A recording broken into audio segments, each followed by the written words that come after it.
골방 기도란 제목으로 말씀 전하기 원합니다.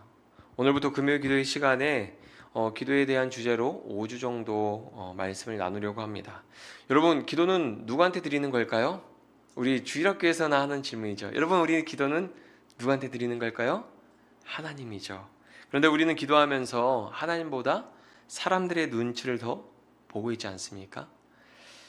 하나님 아버지께 예수님의 이름으로 성령 안에서 기도하는 겁니다. 그게 기도죠. 기도는 하나님 앞에 엎드리는 행위입니다. 기도는 하나님의 영광을 구하고 하나님의 뜻을 구하는 행위입니다. 그런데 오늘 말씀을 보면 예수님은 기도하지 말라고 말씀하십니다. 그냥 기도하지 말라는 게 아닙니다. 외식하는 자들처럼, 이방인들처럼 기도하지 말라고 말씀하셨습니다. 오늘 본문 5절을 보면 이렇게 기록하고 있습니다. 우리 같이 읽어볼까요? 또 너희는 기도할 때 외식하는 자와 같이 하지 말라. 그들은 사람에게 보이려고 회당과 큰 거리 어귀에 서서 기도하기를 좋아하느니라. 내가 진실로 너희에게 이르노니 그들은 자기 상을 이미 받았느니라. 아멘. 외식하는 자에 사용된 헬라어는 위선자, 연기자라는 의미입니다. 외식하지 말라는 것은 사람에게 보여주기 위해서 기도하지 말라는 뜻입니다. 왜냐하면 이런 기도에 하나님은 응답하지 않으시기 때문입니다. 예수님은 그런 기도는 이미 보상을 받았다고 말합니다. 기도는 하나님 앞에 엎드리는 행위입니다. 하나님의 영광을 구하고 하나님의 뜻을 구하는 행위입니다. 사람들에게 보여주기 위해서 하는 기도는 위선이고 응답도 없습니다. 당시 종교 지도자들은 사람들에게 보여주기식의 기도를 했습니다. 사람들이 많은 곳에 찾아가서 그곳에 서서 소리를 내서 기도했습니다. 그것을 통해서 얼마나 신실한 사람인지 자신을 드러내고 사람들의 반응을 살피고 그곳에서 있는 사람들에게 칭찬을 받고 높임받는 것을 즐겨했습니다. 당시 이스라엘 사람들은 서기관과 같은 사람들을, 율법학자들에게 율법에 관련된 내용들을 상담을 받았습니다. 어떤 우리가 법적인 문제에 변호사의 자문을 구하거나 법무사의 도움을 받는 것처럼 율법에 관련된 어떠한 문제들을 상담을 받았습니다. 그리고 상담을 받을 때 일정의 수수료를 지불했습니다. 여러분, 만약에 여러분이라면, 당시 유대인 이스라엘 사람들이라면 어떻게 할 것 같아요? 우리가 눈으로 보기에 기도도 많이 하고 신실해 보이는 사람한테 우리의 문제를 맡기지 않겠어요?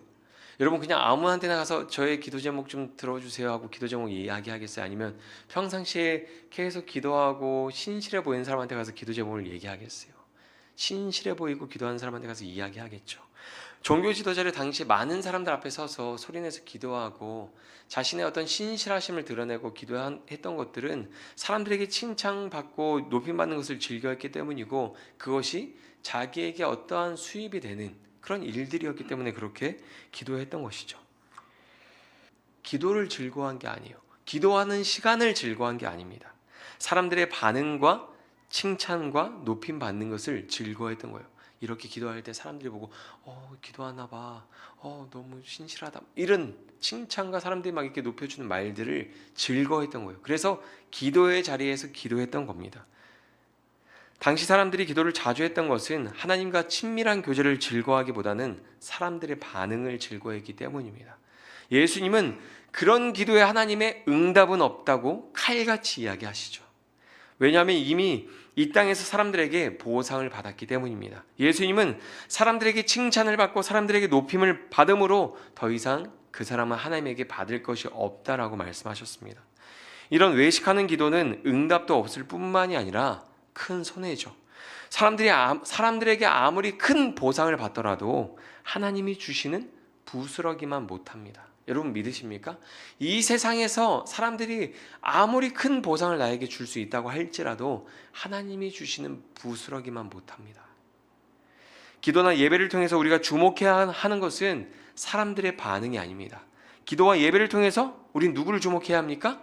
하나님을 주목해야 합니다. 기도는 하나님께 나아가는 행위입니다. 베드로가 주님을 바라보고 물 위를 걸었던 것처럼 하나님을 주목해야 합니다. 사람들의 반응, 태도, 칭찬 등 다른 것을 의식하게 되면 물에 빠지는 겁니다. 우리는 가까운 사람들, 가족, 친구, 직장 사람들의 좋은 반응과 평가를 위해서 노력합니다. 그러다 보니 기도할 때도 하나님보다 사람들의 반응을 먼저 살필 때가 있습니다. 그래서 사람들을 의식해서 기도합니다.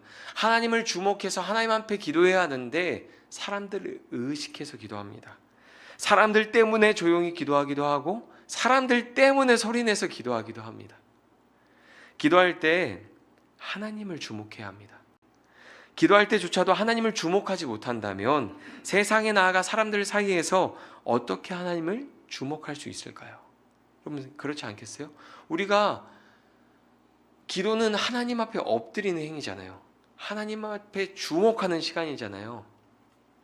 그런데 그 시간에조차 하나님 앞에 주목하지 못한다면 우리가 세상에서 사람들 사이에서 어떻게 하나님 앞에 주목하며 하나님의 뜻을 구하고 분별하며 살 수 있겠어요? 여러분 우리의 기도에 변화가 필요해요. 저는 이 말씀을 준비하면서 그런 걸 느꼈어요. 우리의 기도에 변화가 필요하다. 여러분 기도할 때 사람들을 주목하지 않고 하나님 한 분만 주목하면 우리 생활도 사람들의 반응보다는 하나님을 먼저 주목하게 될 겁니다. 우리는 대부분 사람들의 반응을 먼저 주목하고 살피거든요. 근데 우리가 기도할 때 사람들의 반응이 아니라 하나님 한 분에게 주목하기 시작할 때 우리 생활 패턴이 삶의 그런 형태가 바뀔 거예요. 사람들의 반응을 살피는 것이 아니라 하나님을 주목하게 될 겁니다.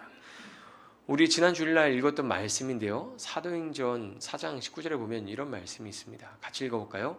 베드로와 요한이 대답하여 이르되 하나님 앞에서 너희 말을 듣는 것이 하나님의 말씀을 듣는 것보다 옳은가 판단하라. 아멘.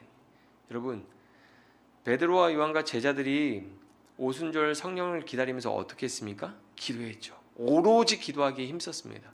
오로지 하나님에게 주목하기 힘썼더니 어떻습니까? 그들에게 위협이 찾아왔을 때에도 하나님을 주목할 수 있는 힘이 있는 거예요. 데살로니가 전서 2장 4절에 보면 이런 말씀이 있습니다. 같이 읽어보겠습니다. 오직 하나님께 옳게 여기심을 입어 복을 위탁받았으니 우리가 이와 같이 말함은 사람을 기쁘게 하려 함이 아니요 오직 우리 마음을 감찰하시는 하나님을 기쁘시게 하려 함이라. 아멘. 하나님의 은혜와 복음에 사로잡힌 사람들이 어떻게 반응합니까? 사람들을 기쁘게 하는 것들을 살피고 반응하는 것이 아니라 그것보다 먼저 하나님의 기쁨을 주목하고 그것을 분별해서 그것을 행합니다.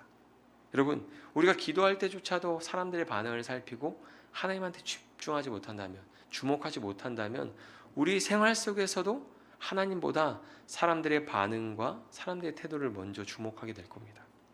우리의 기도는 변해야 합니다.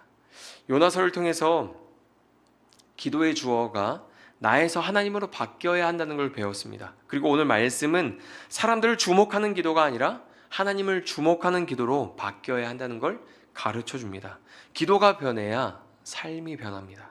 기도의 내용이 변해야 삶이 변하는 거예요. 세상의 염려, 근심, 걱정, 두려움의 시선을 빼앗기고 마음이 요동칠 때 하나님을 주목하는 기도가 필요한 거예요. 하나님을 주목할 때 세상의 폭풍이 사라지고 잠잠해집니다. 그러면 보이지 않던 길이 보이기 시작합니다. 사람들은 원하는 걸 얻기 위해서 계속 이야기해야 한다고 생각합니다. 실제로 살다 보면 원하는 것을 계속 이야기해야 들어줄 때가 있어요. 그래서 기도할 때도 사람들에게 원하는 것을 얻기 위해서 말하듯이 하나님한테 기도할 때가 있죠. 하나님을 모르는 사람처럼 그냥 하나님한테 계속 기도하고 자기가 무슨 말을 하는지도 모르게 그냥 기도할 때가 있죠. 그러나 예수님이 이렇게 말씀하십니다.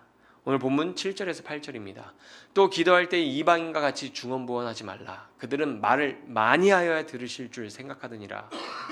그러므로 그들을 본받지 말라. 구하기 전에 너에게 있어야 할 것을 하나님 너희 아버지께서 아시느니라. 아멘. 여러분, 하나님은 세상과 다릅니다. 하나님은 사람과 다릅니다. 하나님은 이미 우리에게 무엇이 필요한지 다 알고 계십니다. 사람들은 기도할 때 하나님께서 내 형편을 모른다고 생각하는 것 같습니다. 그러나 하나님은 누구보다 내 형편을 잘 아시고 내 필요를 가장 잘 아시는 분입니다. 하나님은 언제나 불꽃 같은 눈동자로 우리를 살피시고 보호하시는 분입니다. 기도는 하나님이 모르는 것을 요구하는 게 아닙니다. 다 알고 계시는 하나님 아버지께, 다 이루실 수 있는 하나님께 기도하는 것이죠. 하나님은 언제나 우리의 기도를 들으실 준비가 되어 있습니다. 하나님은 언제나 우리의 기도에 응답하실 준비를 하고 계십니다. 좋은 모습, 예쁜 모습이 아니어도 하나님은 우리의 기도를 들으시고 우리를 받아주십니다. 탕자의 비유에서 둘째 아들이 집을 나갔을 때 가진 것을 모두 탕진했습니다. 그리고 돼지가 먹는 열매로 배를 채웠습니다. 그리고 시간이 지나니까 그것도 먹을 게 부족해서 괴로움을 당해야 했습니다. 둘째 아들이 돼지와 함께 먹고 구르면서 얼마나 더럽혀졌을지 생각해 보세요. 그의 어떤 풍족한 아버지 품에서 부유하게 있다가 아버지를 떠나서 홀로 살아보겠다고, 잘 살아보겠다고 했는데 결국 그의 인생이 얼마나 망가지고 얼마나 더럽혀졌을지 생각해 보세요. 그런 아들이 아버지를 찾아서 돌아올 때 아버지가, 아들이 가까이 오는 것을 보고 아버지가 오지 마, 깨끗하게 씻고 와, 나를 만날 자격을 좀 갖추고 와, 막 이러면서 오지 말라고 이렇게 했나요? 그렇게 안 했죠. 아들이 돌아올 때 오히려 벗은 발로 달려가서 안아주시고 옷을 입혀주시고 신을 신겨줍니다. 그리고 큰 잔치를 열어주죠. 아들이 깨끗하게 하고 아버지를 찾아온 게 아니에요. 아버지를 찾아오니까 아들이 깨끗해졌습니다. 아버지를 찾아오니까 온전해졌어요. 아버지가 아들을 깨끗하게 해줬습니다. 하나님은 그런 분입니다. 우리의 상황, 모든 필요를 누구보다 잘 알고 계십니다. 외식하며 나아가는 것이 아니라 있는 모습 그대로 하나님 앞에 진실하게 나아가야 합니다. 교회에서 공예배 때 기도할 때든지, 우리가 이렇게 금요기도회 말씀 끝나고 듣고 나서 기도하는 시간을 갖잖아요. 그렇게 공예배 때 기도할 때든지, 개인적으로 기도하는 시간이든지, 그리고 교회에서 대표 기도를 하든지, 언제든지 기도할 때 하나님께 있는 모습 그대로 진실하게 나가야 합니다. 기도할 때 좋은 모습, 예쁜 모습으로 치장해서 배우처럼 연기할 필요가 없습니다. 기도는 하나님을 주목하는 것입니다. 그리고 하나님은 다 알고 계십니다. 우리의 어떤 형편과 상황을 다 알고 계십니다. 하나님이 원하는 것은 화려한 언변이 아니라 마음을 담은 진실한 기도죠. 그렇다면 왜 골방 기도여야 할까요? 우리는 본능적으로 사람을 의식합니다. 사람을 의식해요. 의식하고 싶지 않아도 의식합니다. 그래서 하나님을 주목할 수 있는 골방이 필요한 거예요. 골방이 필요한 두 가지 이유가 있습니다. 그 이유를 말씀하기 전에 본문을 한번 읽었으면 좋겠는데, 6절 말씀 우리 같이 읽어보겠습니다. 시작. 너는 기도할 때에 내 골방에 들어가 문을 닫고 은밀한 중에 계신 내 아버지께 기도하라. 은밀한 중에 보시는 내 아버지께서 갚으시리라. 아멘. 아멘. 이렇게 노란색으로 하이라이트한 글씨만 읽어볼까요? 내 골방에 들어가 문을 닫고 기도하라. 여러분, 골방이 필요한 두 가지 이유가 있습니다. 첫 번째는 골방은 세상과 단절된 공간입니다. 예수님은 내 골방에 들어가 문을 닫고 기도하라고 말씀하셨습니다. 기도는 세상의 문을 닫고 하나님께 나아가는 길입니다. 하나님을 만나는 골방입니다. 하나님의 음성이 잘 들리지 않는 것은 내 삶에 세상의 잡음이 많기 때문이 아닐까요? 너무 세상에 시끄러운 복잡한 소리들이 내 삶에 가득하니까 하나님의 음성이 잘 들리지 않는 거죠. 우리에게는 골방이 필요합니다. 세상의 문을 닫고 하나님께 깊이 나아가는 기도가 필요하죠. 세상의 염려와 두려움이 찾아올 때 골방에서 기도하십시오. 골방으로 나아가서 골방에서 기도하십시오. 하나님을 주목할 때 세상의 염려와 두려움 속에서도 평안을 누릴 수 있게 될 겁니다. 여러분에게는 하나님을 만나는 골방이 있으십니까? 하나님을 만나는 골방이 있으십니까? 끄덕끄덕 하세요. 글쎄요. 여러분, 골방이 있으십니까? 오늘 열왕기하 6장 15절에서 17절에 보면 이런 말씀이 있습니다. 하나님의 사람의 사환이 일찍 일어나서 나가보니 군사와 말과 병거가 성읍에 에워쌌는지라. 그의 사원이 엘리사에게 말하되 내 주여 우리가 어찌하리이까 하니 대답하되 두려워하지 말라. 우리와 함께한 자가 그들과 함께한 자보다 많으니라 하고 기도하여 이르되 여호와여 원하건대 그의 눈을 열어서 보게 하옵소서 하니 여호와께서 그 청년의 눈을 여심해 그가 보니 불말과 불병거가 산에 가득하여 엘리사를 둘렀더라. 아멘. 여러분, 아람 군대가 이스라엘을 포위했을 때 그것을 보고 젊은 청년은 두려움에 빠졌습니다. 아침에 일찍 일어나니까 어때요? 저 세상을 담대하게 사는 게 아니라 더 빨리 두려움에 빠지고 걱정하죠. 아침 일찍 일어난 젊은 청년이 눈앞에 펼쳐진 광경을 보고 두려움에 빠졌습니다. 하지만 하나님께 기도했을 때 보이지 않던 것을 보게 되고 그의 두려움은 사라졌죠. 여러분에게 하나님을 주목할 수 있는 골방 기도가 회복하기를 바랍니다. 여러분, 우리 삶에 하나님을 주목하는 그런 기도의 시간들이 필요한 거죠. 저는 그런 기도의 시간이 요즘 우리 교회에 더 필요하다고 느끼고 있어요. 둘째로, 골방은 은밀한 이야기가 오가는 곳입니다. 은밀한 공간이죠. 여러분, 하나님과 비밀이 없어야 합니다. 아멘. 하나님과 비밀이 없어야 합니다. 신앙생활 하면서 하나님과 나 사이에 둘만 아는 은밀한 이야기가 쌓여가야 합니다. 우리가 1년, 3년, 10년 신앙생활 하는데 하나님이랑 비밀이 하나도 없다? 그 관계에 문제가 있는 거예요. 근데 신앙생활 하면서 나와 하나님과 둘만의 비밀이 계속 쌓여가야 하는 거예요. 얼마나 하나님과 비밀을 공유하고 계십니까? 얼마나 하나님과 친밀한 관계를 누리고 계십니까? 비밀이 쌓이는 만큼 하나님과 친밀한 관계를 누리고 있는 것입니다. 하나님과 자주 대화하고 만나는 시간이 길어질 때 친밀한 관계로 발전하게 되는 것이죠. 창조주 하나님과 가까워지면 세상 일로 걱정할 일이 없어집니다. 여러분, 왜 신앙생활 오래 하는 사람들이 세상 염려가 없냐면 하나님과 가까운데 뭐가 걱정이에요? 하나님 다 도와주실 텐데, 내 형편을 아시는데 문제가 생기면 하나님 도와주세요 해결되는데 걱정할 일이 있겠습니까? 여러분, 하나님과 친밀한 관계로 발전하고 그 관계 속에서 들어가서 살게 되면 세상 일로 걱정할 일이 없어집니다. 여러분, 하나님은 우리의 기도를 언제나 기다리고 계십니다. 우리의 은밀한 이야기들 언제나 하나님 가지고 올 때마다 환영하시죠.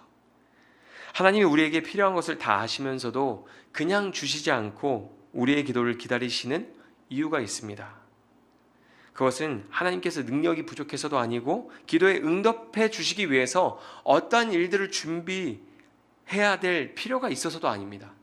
하나님은 우리와 은밀한 시간을 갖기 원하시는 거죠.